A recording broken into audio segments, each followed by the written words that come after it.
think you're supposed to tweet too. Oh, really? Jake, why would you tell me to go live if you knew that we needed to tweet? Went live. Welcome to the WAN Show, guys. You get to hang out for an hour with James and Anthony, also known as Anthonymes. I can tweet for you. Janthony? I'll tweet for you. Anthonymes. Anthonymes? I mean, that is a name, I guess. It's the first time this combination has happened. I feel like it's a no compromises solution here. No compromises. If you love Anthony but hate James, you still get Anthony. If you like James for some reason, he's here too. We got a great show for you guys tonight. We're gonna cover all sorts of crazy stuff, including a comparison of the Google Play Pass and Apple Arcade. Yeah, and that should be pretty good. We've also got the Amazon hardware event and the Checkmate iPhone exploit. This Apple Arcade thing is actually more interesting than I thought. Roll the intro. Let's get into it.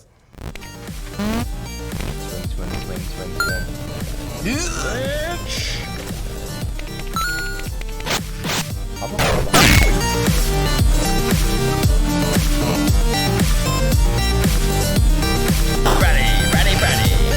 Almost on time.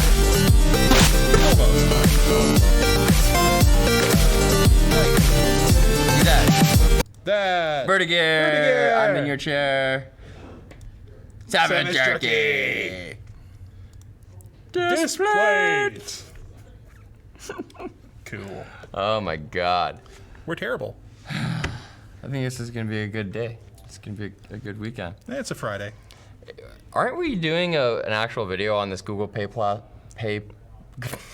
Pass versus Apple Arcade? Yeah, I think so. I think, isn't Nicholas on that? Or was Maybe. it Jake? Not sure if it was Jake or Nicholas. I don't know, but I'm actually surprised at how cool this topic is. So, I believe that the Apple Arcade subscription came out first, and that's something that was announced. Hey, you guys, be quiet over there. It's something that was announced at the Apple keynote along with the iPhone 11. Yep. And that one seems simpler. It's basically just you pay $5 a month and you get games. Basically, yeah. But Google's answer to that, which they must have had in development way before, I don't think it's like oh yeah, Apple, hold my beer. It's like obviously something like this they've had in the works for a while. Anyway, their answer isn't just games. It's a lot of games, but it's also apps. Okay. Like, I hadn't been keeping up on this because I'm a filthy iOS user for some reason. That's so weird to me. Yeah, it's weird to a lot of people. But, like, I've got this MacBook Pro. I hacked it to have, like, continuity, and, yeah, it just works. Son of a... Google Play Pass is a paid subscription service for Google Play that allows access to around 350 apps and games, removing ads as well as the upfront and in-app price of the game. So if an app is normally $2 to buy it, that price will be gone. Or if there's freemium stuff inside, that would be included as well. So how do they handle stuff like, oh, you need this many gems to continue? I Do they don't just like, I don't know. I think it's like you're out of energy. Do you just like charge it to your Google Play? What was the code that you typed in StarCraft for more money? Oh. Not Black Sheep Wall, not Power Overwhelming. Someone knows this. Chat? It's gonna be so obvious. Anyway. They haven't caught up yet, I don't think. So it's gonna start with about 350 apps and games, but they say they're gonna add more stuff every month, with titles like This War of Mine and Citus coming soon. And I think when you're going through the Play Store, if one of the apps or games that you see on the Play Store is within the purview of the subscription, it's gonna have a special logo on it. They made like a Google material design stylized ticket logo. It looks like an Admit one kind of ticket. Maybe this Android Police link. Oh God. Let's see here. Do they have any? Yeah. There it is. I think that's a nice little logo. Yeah. Yeah, it's kind of cute. Play Pass. It's so hard to say. Play Pass, because I want to say Google Pay. Yeah. Pay Pass is coming to the U.S. this week at a price of $4.99 a month, with availability extending to more countries soon. And you can do a 10-day trial, of course. And what's cool is it works kind of like the family plan on Google Play Music, where it's a family pass. So if you pay the $5 a month for for the Play Pass ticket, you can give that to up to 5 different family members, and it's totally exclusive, or like they're mutually exclusive. So if you download a certain game, it doesn't affect me. Everyone's kind of like segregated in that way. Okay, so is it unlimited like the Apple Games Pass is, Apple Arcade? What do you mean? Like, I think, actually, let me just quickly pull this up because it's here in my App Store. Arcade, yeah. So all you can play free for 1 month. So they give you a 1 month free trial on iOS, Yeah. whereas they give you 10 days on Android. Mm-hmm. But iOS looks like it's just games, whereas again, you said Android was games and apps. That's right. But here's something that's actually super interesting, though. The thing with the Apple Arcade, it has all these constraints that kind of change the whole nature of the thing. So on Apple Arcade, it's all games, no apps. The games are exclusive to Apple's mobile platform. So there can be games on there that maybe also are on Switch or on Xbox, but none of the games on Apple Arcade will be on Android. Okay? Okay. In addition to that, once the games are available, if the game's in Arcade, it's not available on iOS, not in Arcade. You can't just go to the App Store and get these games and play like the paid version, which is how it works on Android. If I don't have the Play Pass, I can still pay $2 for the game or play the free version of the game and then buy all the free-to-play or pay-to-win stuff that's in the game. Right. And so this kind of changes everything because when you're using Apple Arcade, you're playing games that have a completely different design structure to them. Yeah, so like when you consider most mobile games, like they have like gems or some kind of premium currency, how do you convert that to like a freemium, like a play, like a all you can eat pass? Like, I don't exactly know how Google's doing that, but what I'm saying is like they don't have to even cross that bridge on the Apple Arcade. Right. The game doesn't have these built-in mechanics to keep you playing and stuff. It could be like games used to be when they thought you paid for the ticket and now you can take the ride, and the ride can be all myriad things. The ride doesn't have to be designed to give you these dopamine hooks at like very specific intervals to keep you playing for another 5 hours and putting more coins in the machine. yeah. So that's why we made the title of this episode what we did, because it's kind of like those are kind of the games I want to play. Yeah.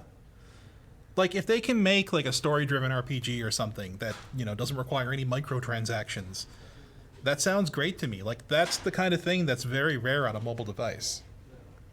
But how, like, I don't see how that can translate over to Google Play unless they make like $20 games that you can purchase on the Play Store. Yeah, and the other side of it is that if there's like really, really huge games that are on iOS and Android, those games are not going to be on Apple Arcade because those games aren't going to, the opportunity cost of missing out on all this revenue from the different platforms isn't going to be worth it for those games to just be exclusive to Apple Arcade. Or Well, I mean, that really depends on what you define as worth it, because Apple probably has quite a bit of cash to throw at people to do that. yeah, that's one thing we don't know is how they're being compensated. So we had there's some notes here about how Google was going to compensate developers. Initially, they planned to pay developers based on a formula that focused on how much time the games were being played. But that's problematic as it encourages the creation of games that require players to grind forever in order to boost developer payouts, right? Like if I'm getting paid per time you spend in my game, I'm going to have a game that is just tedious, or like a long bloated game. Yeah, It's like a dark incentive. What happens with idle games where like you have a timer going in the game and then you like come along and get a bunch of stuff later? Like, does that count as playtime if it's idle time? What do you mean by idle time? Like, what Like, would be an have you ever example? played? Okay, so there's these games on mobile and also on like web browsers and stuff. Basically, what they do is while idle, like a score will start counting up, and then you can come back into the game, make some decisions, and then leave it for a while, and then you can come back and make some more decisions, that kind of thing. Like time ticks on, and you Yeah. kind of want time to tick on. Yeah. Like if I'm playing Harvest Moon 64 and I want winter to be over or something like that, I kind of Something like that. I yeah. leave it on. It's not quite the go same, have but dinner. yeah. Yeah, sorry, That it's kind been of a long time. It's been a long time for me. I'm referencing Harvest Moon 64 Well, have you ever played the original Harvest Moon? on SNES. Yeah. No, I don't think so. I prefer it, to be honest. Really? Yeah. I don't know why, but it's Nostalgia. basically the same game. So in response to the developer outcry, Google's FAQ now reads, developers earn a royalty that is based on algorithmic methods that incorporate signals which capture how users value all types of content, from weather apps to narrative-driven indie games. That sounds hard to build. How? How are they planning to do that? Algorithmic methods, Anthony. We're going to incorporate signals.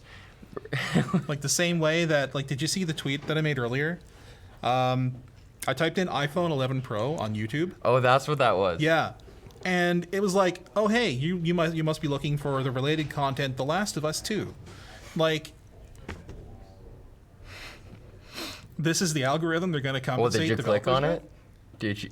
Well, it'll be its own algorithm, obviously, but... with? Well, I mean, same people. Well, yeah, but it's counterintuitive because no, that video does not seem to be like a super related thing, but that doesn't mean that it doesn't keep people on the platform, which is their main goal, right? They want to just maximize watch time.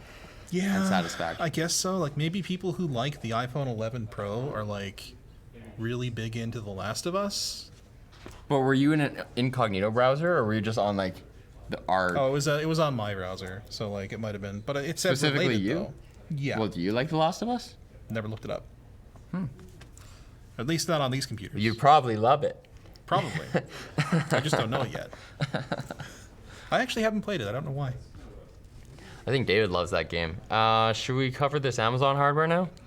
Yeah, I guess so. I don't know what this is all about. This is the first I've heard of it. Yeah, so Amazon had at their headquarters in Seattle, they had a big hardware event where, in pure Amazon fashion, they announced like 17 new products, many of which are just like random and you'll probably never get. So they did that. But there's some interesting things in here. They're doing earbuds, the Echo Buds, which somehow incorporate Bose active noise canceling. Oh god, there's so many ads. So most of these devices, if there's a theme, it's more Echo devices for the home and like So many iterating Echo on the devices they already had. But the other theme is taking Alexa. I guess I shouldn't say that. Sorry, everybody. Never mind. Alexa.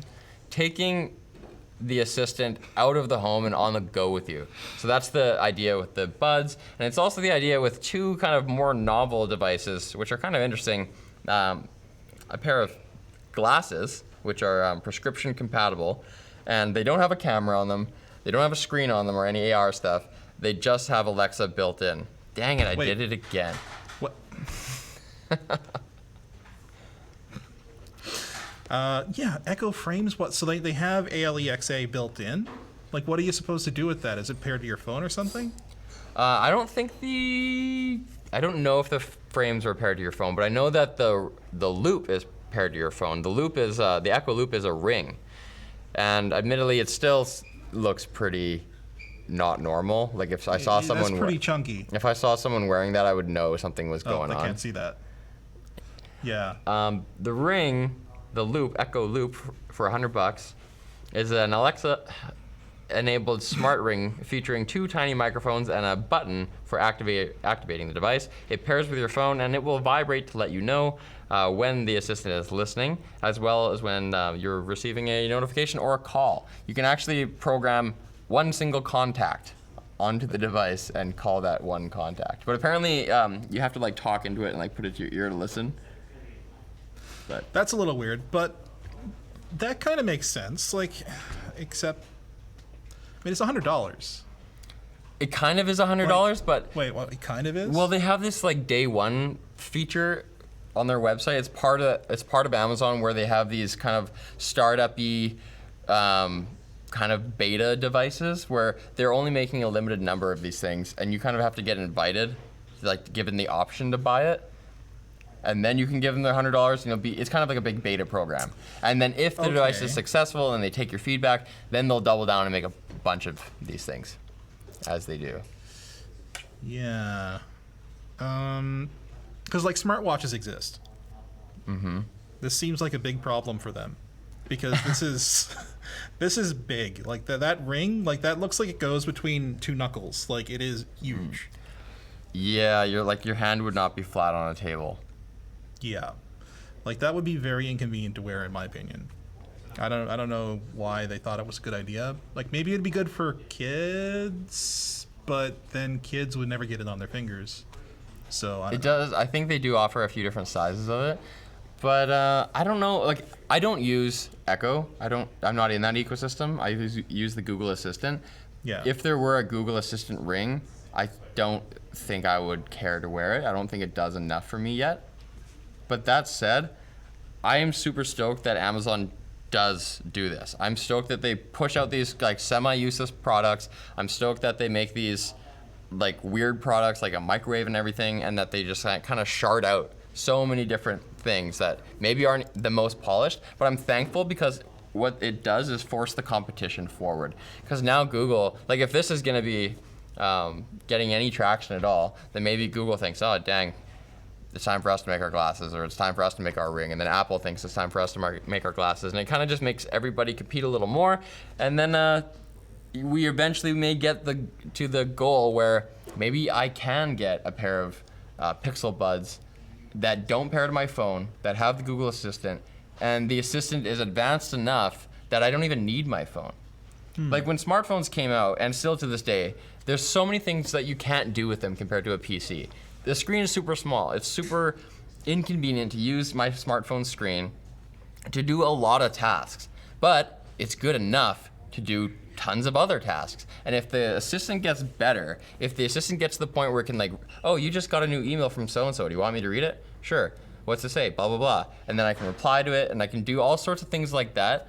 If I can get even like 60% of the things I could do with my phone just done with the assistant, then that is truly disruptive. You can be in a developing country where you don't have $1,000 for a new smartphone, but you might be able to get together $40 or $60 for these kinds of headphones. And suddenly that's like a whole new game changer. And I see Amazon's products like this as like precursors to those kind of devices. Okay, so like it's kind of like almost like an alpha, really, or a pre-alpha, because they're gauging interest.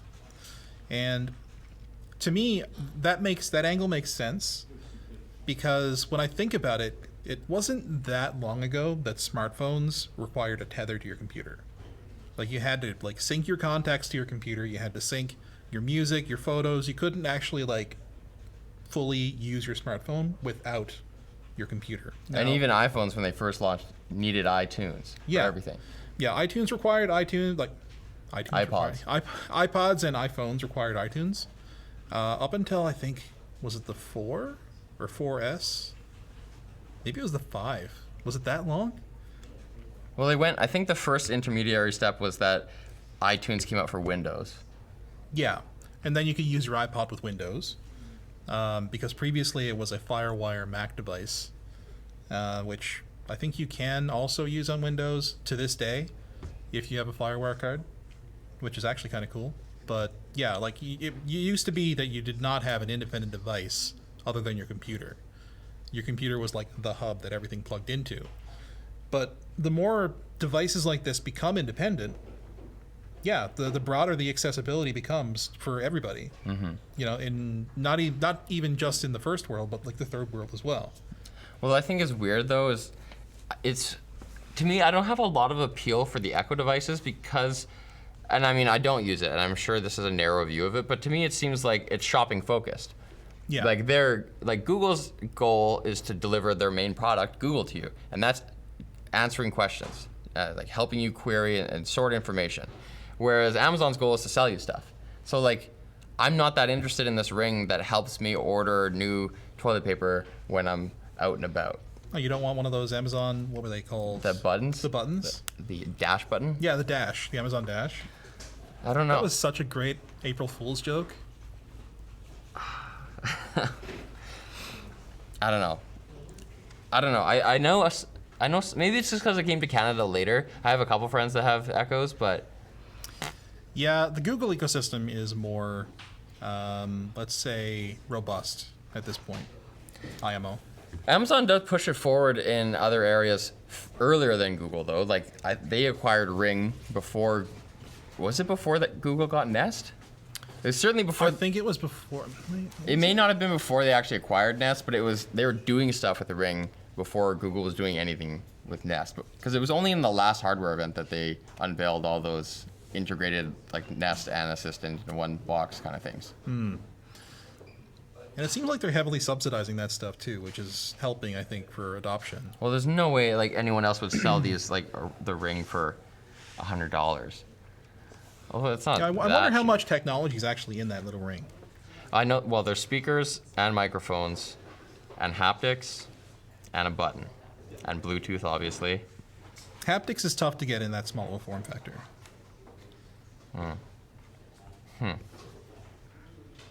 Did you hear about this Checkmate?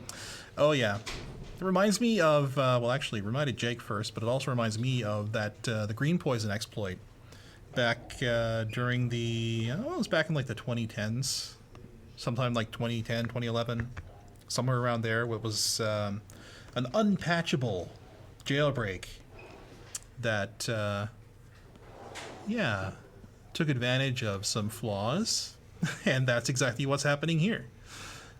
From the iPhone 4S to the iPhone 10, all devices are impacted. That's everything from I think the A5 processor up to the A12 or A11. A11. A11. Yeah. So basically, that could mean that jailbreaking is back. But it's a big if right now. This is an exploit.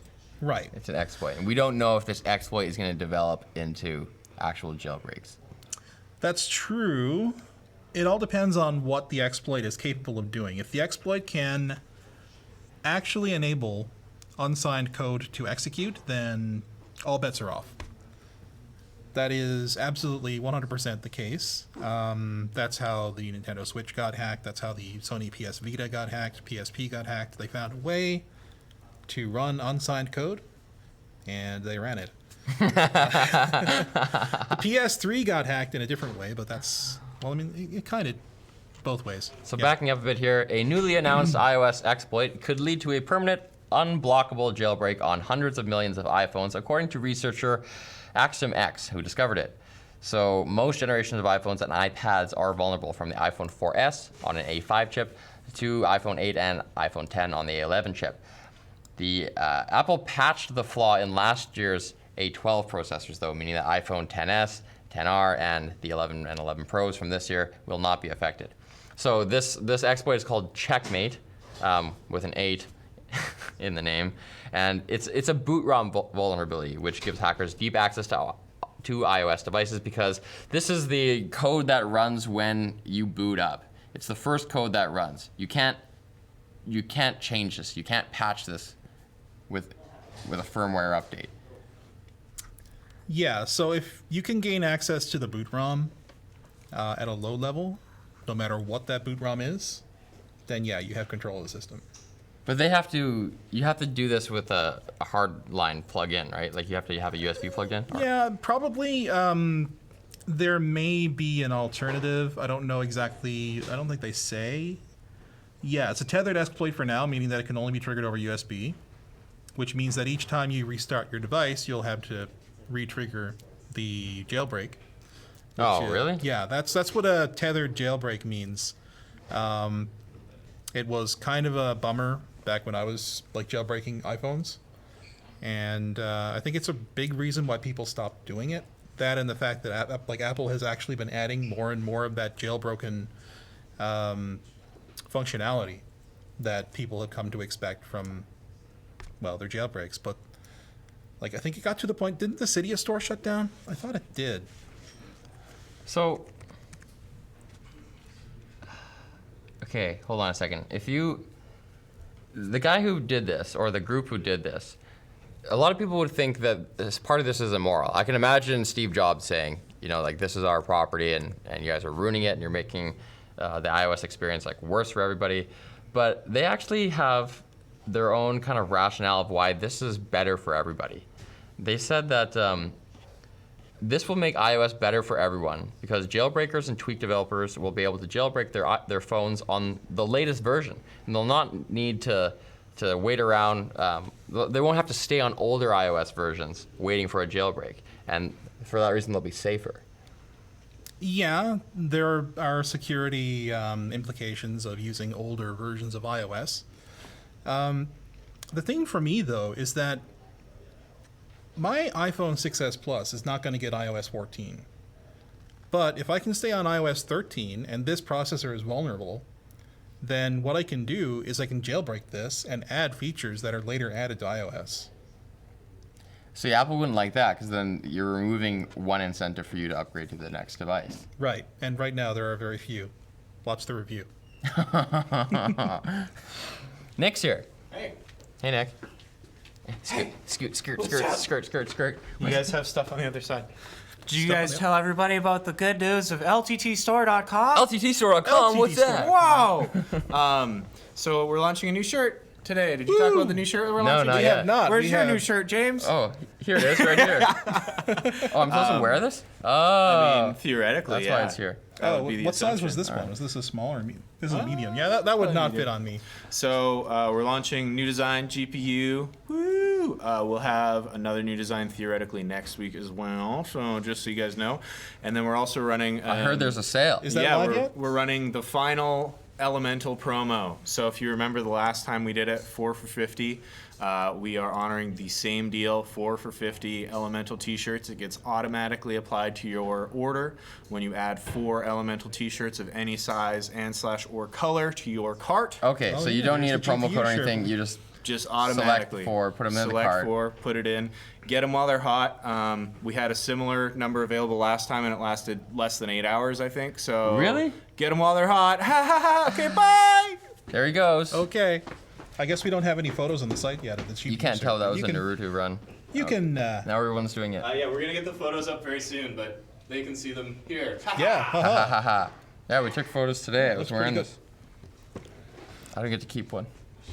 I'm keeping this one. I mean, what else are going to use this size? You for? just wear it home. Just wear it home. That's all. all- That's it's what I've yours been now. doing. I haven't had to shop for clothes in a while. Well, I guess we're into the sponsors now, so we I might as suppose well do that. Starting with Vertigear. Woo! Yeah. Yeah. Check out these RGB chairs. These are very visible. They're here. They're all show long. By this point, we are sure that you know who Vertigear is. They make super comfortable, quality gaming chairs. They're taking things to the next level with their RGB LED kits. They feature wireless connectivity through your PC and customizable color combinations with audio and visual sync. They got accents and customization will be available in a few months, along with these RGB upgrade kits. Wait, these are upgrade kits? You don't even have Really? to buy a whole new chair? Does this pop out? wanna Yeah. s- It I don't feels wanna like it pops screw with out this. actually. That's Like it BA. feels like it's clipped in. Like there's a little lip here that I can pull on. Yeah. Oh yeah, there's like a lock. Oh my god. Okay, I'm accessing the batteries and stuff. That's why it went off. Well, yeah. Oh god, help us. There we go. Oh, boy. Yeah, there's a power button back here. Oh, cool. What other mysteries? Oh wait. Anyway, you can learn more today at the links in the video description or at vertigear.com. Sweet. So, Speaking of sweet, our next sponsor is Savage Jerky. Savage. Oh, you do good voice stuff. What makes a great jerky? You may think it's flavor, but that's only the half of it. What's the other half? Savage Jerky is handcrafted in small batches to keep quality high, while not having to use the Can I smell one of those? need. Yeah, sure. You want Reaper? Oh god, no. I don't want to like burn my nostril hair. Sriracha teriyaki.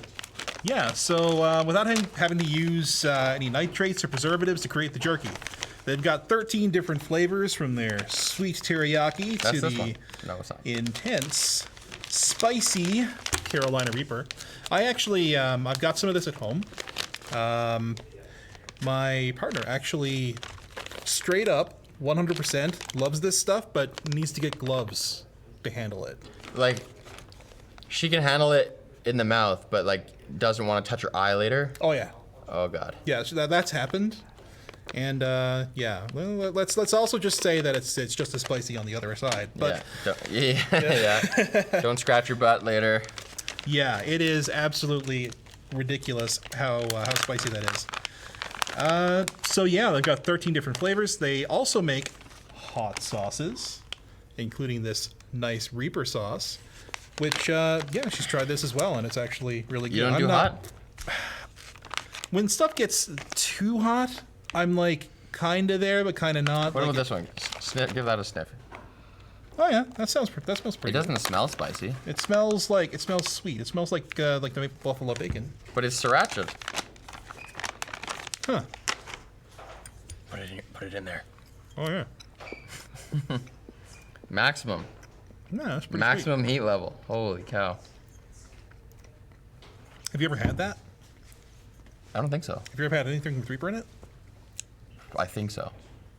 I had a bite of one of the Wait, the Reaper jerky pieces, and yeah, that was enough. do you know that is this the hottest flavor they have, or is the Carolina Reaper one, or don't they a ghost pepper? Don't they have a ghost pepper one? Oh, Reaper is hotter. This is the hottest one. Reaper is hotter. than Because Ghost I Pepper, ate yeah. their really hot one on like the first time I was ever on a WAN show, and I tried to be really cool. You guys should go check that episode out. I think you can see the iris of my eyes turning black, like there's liquid floating in them. I'm just like, this is nothing, Linus. This is not phasing me at all. But it was bad for like the rest of the weekend. Wow, really? For that long? No, not really, but definitely the next morning. So you guys, you can use offer code LTT to save 10% on all of their products, including the 13 flavors of jerky and the sauce at lmg.gg/savage jerky. Like Linus, my favorite is maple buffalo bacon. You guys really have good. that in common? Yeah, we have that in common. I really like it, and I looked over there. I think he's eaten them all. That's our Linus. Ba-da-ba-ba-da-ba. And our final sponsor, lower third please, is Display. Displayed. Display right here. I would touch that, but I think parts of the WAN wall fall off. Yeah, literally they did just a That minute tile was falling off. I really think this looks like Justin Timberlake. I might just get the game just for that. ago. Really? No, Okay. I'll get it because it's gonna be a good game. Display is a magnet-mounted metal print. See this? Boom. Yeah, just comes right off. Chuck her Goes on. right back on. Oh, Well, I mean, well, my hand's in the way, but there you go. there you go. They're durable. You don't need any power tools to hang it. There's over 260,000 different arts spanning a bunch of different styles and influences. And with their easy magnet mounting, there are no holes in the wall, and it's replaceable. So you can just keep buying them and chucking them up. There you go. How dare you? Why not? Ooh, Swedish colors. Swedish. What's this gonna be? Something else. Something else. I don't think there's any other displays over here right now. Did you know that they plant 10 trees for each display purchased? I did not know that. Neither did I.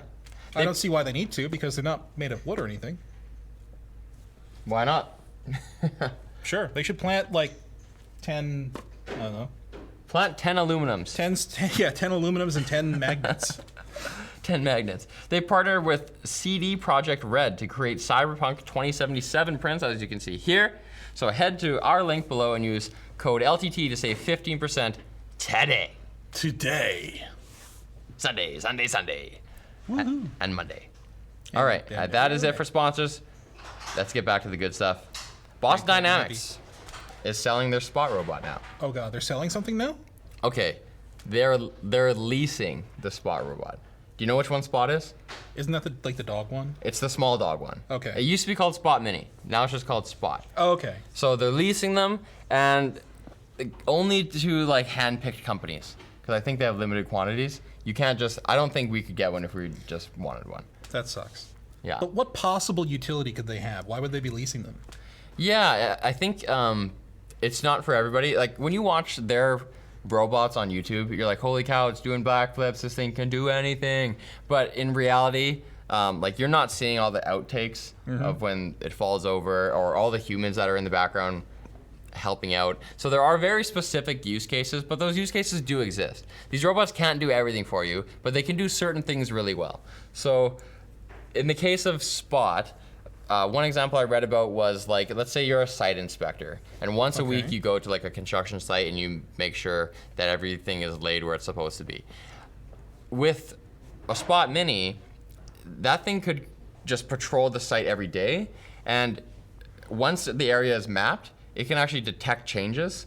So it can just tell you, like at a glance, this is what's changed, and then you can look at the 360, like the stitched footage that it gives you, and then just kind of do a visual inspection remotely. So you can do a less good inspection more often. Okay. That's an interesting use case. I'd heard of lasers being used for that, but like, I think there are London metros that use lasers to do that kind of thing for surveying.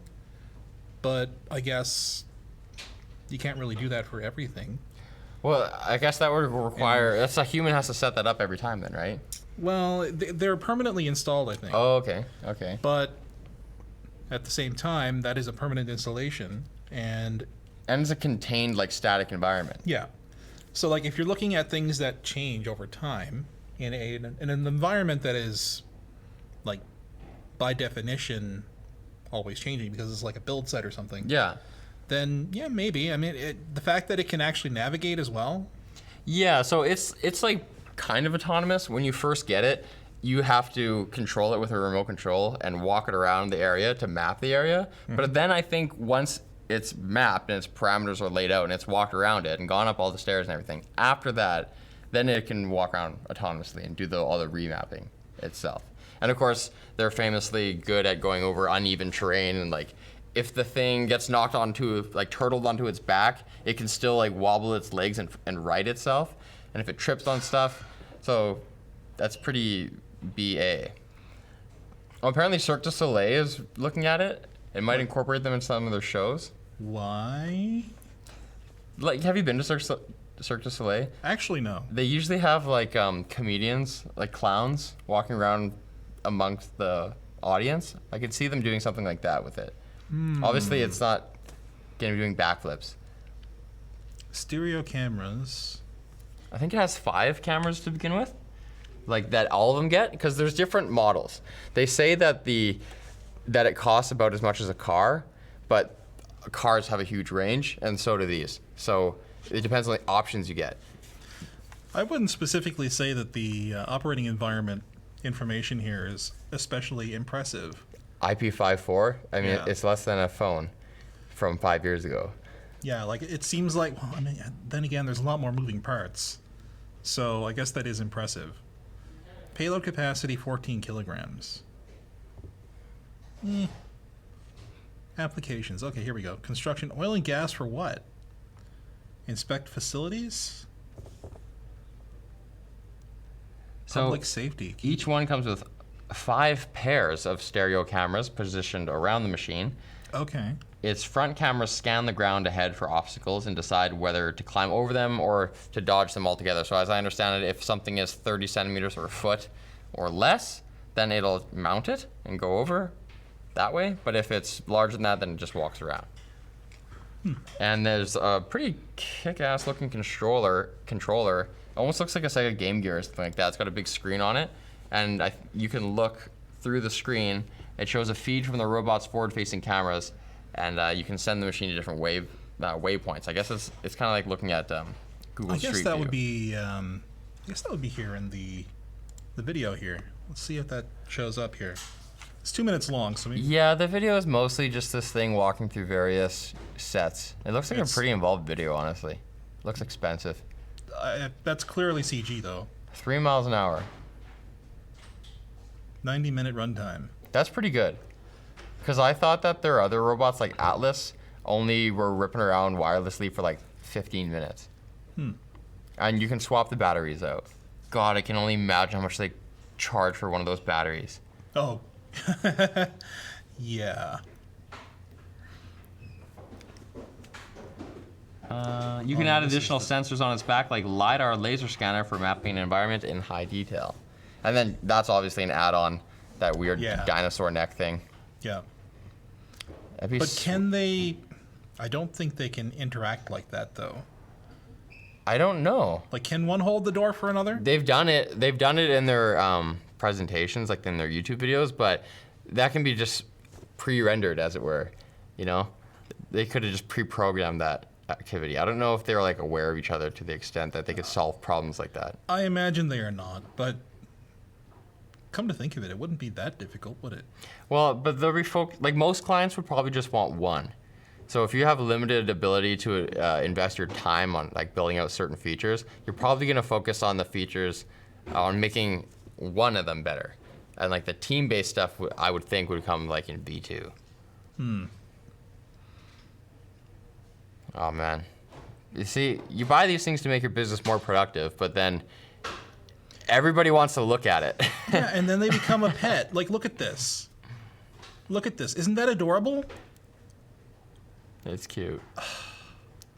Wait, can we show that without being like just demonetized right away?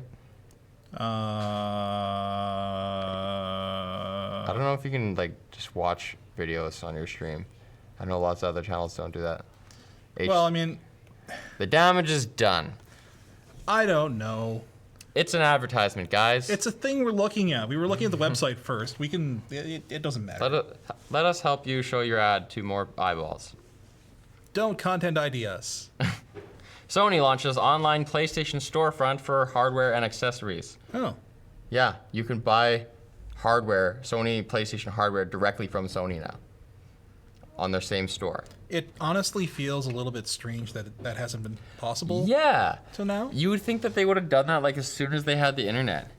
Yeah. Well, I mean, you'd think Sony would have done a lot of things, but they actually were kind of behind Microsoft on many issues relating to online. If you remember correctly, if I remember correctly, it was PlayStation Network was like really kind of jank at first, and they also released streaming media later than Microsoft did, and I think Microsoft actually had an exclusive with Netflix for a little while. So Sony was really on the back foot for a lot of the PS3 generation. So, just to back up, PlayStation fans and gift givers can now visit a single destination to buy PlayStation games and hardware directly from PlayStation. Integrated with the PlayStation.com website, you can now navigate from hardware and game product information pages directly to purchasing either a PS4, a PS4 Pro, a PSVR system, and bundles, as well as headsets, DualShock 4 wireless controllers, PSVR accessories, a selection of physical games. You can actually buy discs from these guys, and voucher codes for PS Plus subscriptions. And the prices on the site are going to be the same kind of thing you're going to find at the retailers. It's not going to be more expensive. But the new online store, for now, is open exclusively in the US. Oh, well, that's why I can't see it then. They have a couple bundles here. You tell me, do you think this is a good deal? A PlayStation 4 plus a 12-month subscription of PS Plus for $400 US, which is $20 savings compared to normal. How much is a year at PS Plus? Is it $60 US or $50 US? I don't know. But I mean, $20 is $20. It's $20 off. Like, do you feel like that's the best they could do for this Epic Store launch? Yeah, you would think that they would be like throwing in your PlayStation Now or PlayStation, not PS Now. PS Now is a different thing, but the PlayStation Plus account. But I guess they are giving away games every month. So they also have a PlayStation 4 Pro and a 12-month subscription of PS Plus for $430, which is $30 off. For the extra $30, I go with the PS4 Pro. But I don't know. It's actually it's kind of, I guess it's an extra $30, but it's kind of only an extra $20 in a way too, because you save more. That is just gambler logic. I have a problem. Either way, $30 or $20. Okay, you're going out, you order a pizza or whatever. You can not order a pizza and get a PS4 Pro instead of a PS4. I don't. I think I'm gonna have the PS4 for dinner. PlayStation Plus members are eligible for free one-day express shipping. Do you think a lot of people will end up buying from this? One day express. Honest, I can't see many people doing it. Amazon is already so entrenched, I guess, in terms of online sales. I don't think that Sony is gonna have the network for just the logistics of shipping. Well, they probably outsource that to somebody else. Well, yeah, but unlike Amazon, Sony has to keep all of this stuff in a warehouse somewhere. Amazon has a distribution network. They could be keeping them in Amazon warehouses for all we know. Well, that could be. They might be drop shipping them from Amazon. So it's really about the portal. Like, do you think there's going to be the ability to access this? Oh, God. Oh, what do we do? Just wait 10 seconds.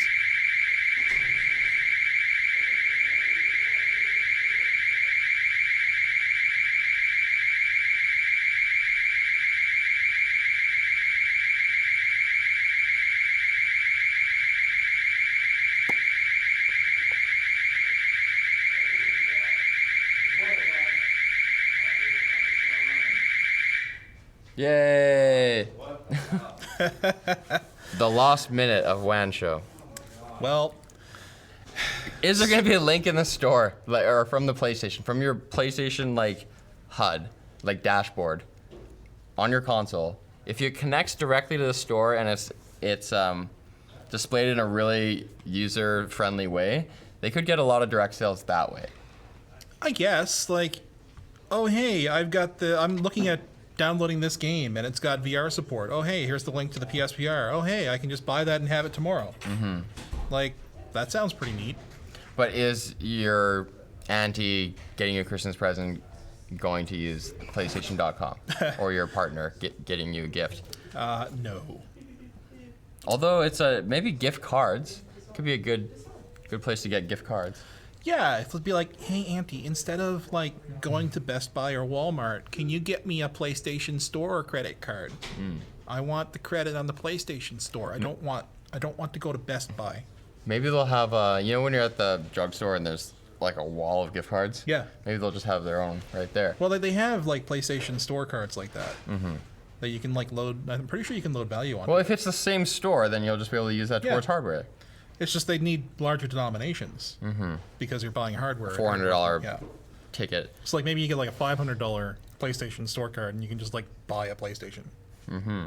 Which seems to be a little bit roundabout, but I mean, at least then you get to choose your PlayStation, I guess. Yeah, I guess so. It's a little bit weird. Well, that's it for that one. Last topic. Ooh. Alibaba unveils its first AI chip. So, the backstory to this is in the world of cloud computing, where Amazon has the most market share, followed by I believe, Azure, and then who's after that? Maybe Google Google Firebase, I think. Alibaba actually has 5% market share, I think. Weird. No, wait. They're in the top 5, and I think they're the biggest in China. Bigger than Huawei? It's all in the notes here. Let's see. Alibaba unveiled its first chip to power artificial intelligence processes on Tuesday. The move could boost its already fast-growing cloud computing business and signals China's growing ambitions in developing its own homegrown semiconductor industry. The chip, called, I hate when I have to pronounce Chinese things, called Hanguang 800, can cut down computing tasks that would have usually taken an hour down to just 5 minutes, the e-commerce giant claims. Which tasks? Alibaba said the chip is currently being used internally within the company's business operations, especially in product search and automatic translation on e-commerce sites, personalized recommendations, advertising, and intelligent customer services. They're not going to be selling this as a standalone product. Instead, the company is planning to use the chip in its cloud computing products and then offer those services. I'm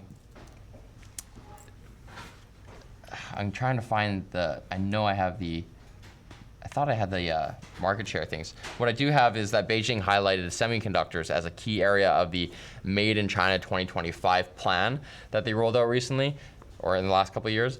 It's a government initiative that aims to boost the production of higher value products instead of, just making plastic toys there. They want to make chips, stuff that they want to eat Intel's lunch. Delicious. China aims to produce 40% of the semiconductors that it uses by 2020 and 70% by 2025. That's scary. That's a lot. 70%. So, are they planning on just using that deal with AMD for their desktop market share then? how many chips are fabricated in China now versus how many chips would have to be fabricated in China? Well, I don't know if they just mean fabricated, but they think they mean designed. Designed in China. Because when I've spoken to people who are teachers in China, and their students write essays for them, and this common theme of these students' essays is that a lot of things are made in China, but very few things are designed in China. And this next generation of kids wants to, kind of change that instead of just following instructions from all the other companies. So or other countries. So I would assume that they mean like actually made from like start to finish in China. But when they say 70% or 40% of the semiconductors it uses, when they say it, do they mean every person in the country, like my desktop gaming PC at home, or do they mean it referring to like the government of China? Like, I had to assume that it means the government, but that being said, from what I understand, I don't really. No, that's not how it works in China. The government isn't everything. It's state capitalism is what it is. So, yeah, that seems like everything that the government uses is probably going to be what they're talking about here. But with that being said, in order for that to be economical, they would need to then be able to sell that to customers in China. Because, like, yeah, if you think about it, like, how are they going to get software? How are they going to get, like, support for that kind of thing? They need to have a full ecosystem that they're going to build. If they're going to build semiconductors like AI chips, CPUs, GPUs, all that kind of stuff. Like there are GPUs that are legitimately being designed and built in China, and CPUs as well. So like this is already happening. But in order for that to take off and actually be useful for the Chinese government, they would have to actually also create an ecosystem that the Chinese consumer would also want. well, unless they just focus on business, because as you said, there are many, I guess they're like privately owned businesses, but they have a lot of state influence. They're kind of appendages of the state in some ways. And so therefore the state can kind of stipulate onto those companies that they use or do certain things. So maybe they stipulate that all these companies must use China-made semiconductors. And that gives you become your own best customer, and it gives you a lot of volume, and then you have to build out these ecosystems just to serve yourself. Mm-hmm. Whether or not it even goes to the consumer. It seems like a bit of an uphill battle in that sense, though. But if the end goal is to create something that is all-encompassing, then that makes more sense to me. Just creating something for yourself for the sake of it being something you built, I can't see that being really the thing that the Chinese government, like, that the hill they die on, you know? Mm-hmm. Like, do you it think seems like there's behind? something else behind that. Do you think their technology is far behind, No. or even ahead? I'm not sure if I would say ahead, but just as a result of not only corporate espionage, that's a thing even in the West. Like I'm not trying to crap on China here, but as a result of that, the Great Leap Forward, and just as a result of China's modernization in terms of its consumer sector and its electronics sector, I think that it will at least reach parity relatively soon. Like probably in the next, I don't know. I hesitate By 2025? I don't know about 2025. I hesitate to put a time frame on it though, because like they already have really powerful supercomputers. Yeah, they had the world's most powerful for a time there. I think they've invested now. Plus, they have more engineers, more engineering graduates. They have a lot of new young talent coming up. Mm-hmm. More flexible / non-existent patent law. Yeah, that does help actually. Yeah, like that's kind of how America got where it is because patents originally were much looser than they are now. Well, they can't differentiate based on IP in that way, so they can only just beat people by innovating faster. Faster, cheaper, better. Yeah. Should we do some super chats? Yeah, probably. It's been an entire stream. I think you just. There they are. Give me a good one here. I think that guy just said, "Shoot me now, please." No, shout me out, please. Oh, shout me out, please. Okay. Yeah. Hi. Tommy Gun 1928. No Luke, no Linus. Still, I expect a great WAN show. I hope we did that for you, Tommy. Hopefully. Probably not, though. Harsh.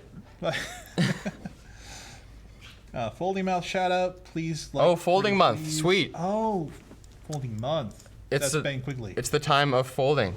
The time. If you guys don't know what that is, you just download this client on your computer. It's very easy to do. And basically, you can just kind of offer the computing capacity of your machine to the greater good, which is it's a distributed computing network of people trying to fold proteins. And so basically what defines a protein and what it can do is its physical structure. And that structure is usually like a linear kind of like foldy thing. And so you use your computer to look at new structures and discover them and fight diseases like Alzheimer's and cancer and stuff. Yeah, like especially anything to do with prions. Have you ever? What's a prion? They're terrifying. But mad cow disease is a prion disease. Okay. They're due to a protein folding in an irregular way, and as a result, it like starts to corrupt other proteins, and yeah, it's really scary. So folding is easy though, and I did it last year for like a month and a half. Totally heated up my house, which was great because it's winter time. So I recommend you guys do it. It's for a good cause, and if you go through the forum at LinusTechTips.com, you can even get some cool badges by your name. So I have all this forum clout now because I did that. All these cool forum badges. So I don't know the details. There's actually like competitions and stuff, and there's a LTT team, and you can be ranked, and we're competing against other teams around the world. I'm sorry I don't have the details about that right now, but go to LTT the forum and join it. Do it now. Is this our team? That looks like our team. Show everyone. Show us, Anthony. Woohoo! Linus Tech Tips team. Active CPUs within 50 days. 4,865. I'm impressed. That's a lot of CPUs. How Team many- ranking 10 of 228,803. We're in 10th? We're only in 10th. Yeah, but that's pretty good. That's pretty good. We can do better than that though.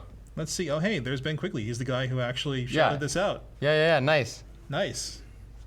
Top 10. I think we actually have prizes we're giving out. I think they talked about this on a last WAN show, but the community has gotten some prizes together, and we ourselves have offered up some prizes for, I guess, the main contributors to this. So everybody, go fold. Folding at home client is what you download, and it's very easy to turn off and on. Yeah, think of it like Bitcoin mining, except less terrible, and also, well, for a really good cause. It's medical science. Super less terrible. Oh, yeah. What else we got? What else we got here? When will the Oculus Quest review be up? It has been repeatedly referenced on the channel, but it's only on Floatplane. That's Val Jenkins. Yeah, Let's see here. actually, I think Monday. Is it? It's this week. The video did get delayed, but actually, it turned out to have a silver lining in the delay because since we filmed it, the Connect 6 conference happened, and they announced at least 3 things that are pertinent to Oculus Quest and our video. So now we've been able to incorporate those new developments into the video, and I believe it's going to come out next week. Nice. Yeah, it is scheduled for Monday, but that may change. So do not take that as verbatim, but expect it soon. Let's see. Let's do one more. One more? Okay, let's make it a good one. Oculus Quest is actually wicked. I brought it home, and I was very surprised. I wanted to show all my friends, but it was my wife who got the most into it, and she is not a gamer at all.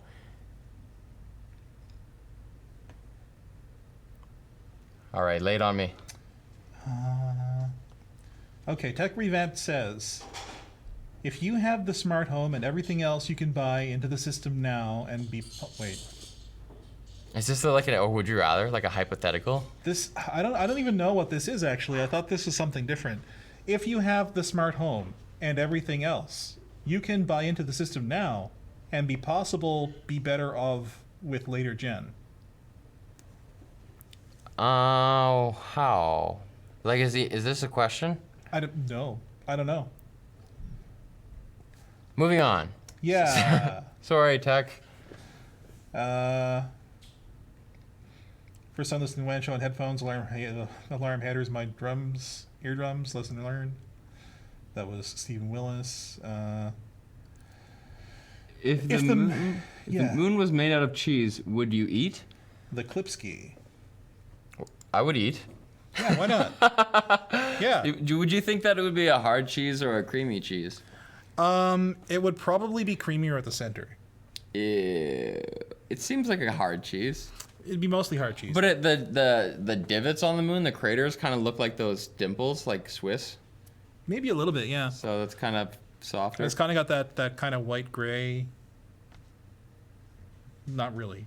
It's like more. Well, it is gray, It would but be it looks weird It looks to- more Swiss cheesy. It'd be so weird to walk on something edible. Like imagine it Have actually you never stepped on food before? not like, like not to, even accidentally? Not to the extent that I could like do a bum drop on food. Like if you were on the actual moon and it actually was made of cheese, You know when you like go down and eat snow? Like you go to an area of snow that's fresh snow that's I try not to untouched. do that, but yeah. Like you never been like thirsty, like you go skiing or something and you're super thirsty and then you go to an area like no one's there and you just like eat a little bit of snow. I guess they'd be like the same etiquette with the cheese moon. Probably. It would also probably either be really hot or really cold, so. Oh, true. Oh, can you imagine if it was super delicious and you were starving, but you're in a spacesuit, so you actually can't access it? You just, yeah, it's like water, water everywhere, not a drop to drink kind of style. Anyway, this is getting weird. Let's sign off. Come back next week, same bat time, same bat channel, Vertigear. Vertigear. Wow. And make sure you buy your Elemental shirts before they sell out in the next 2 hours. Yeah, they're going to be gone. 4 for Like, $50, baby. Yeah, cannot be beat. That's a really good deal. Good shirts are good. Good quality. Roll the outro. What is the outro? Is Same this as the go? intro. Same as the intro.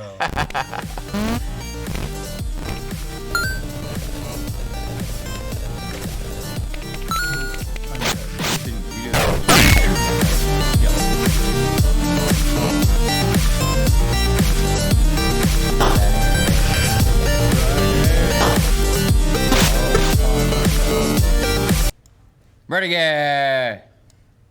Savage Jerky! Dispatch! Bye-bye. Bye.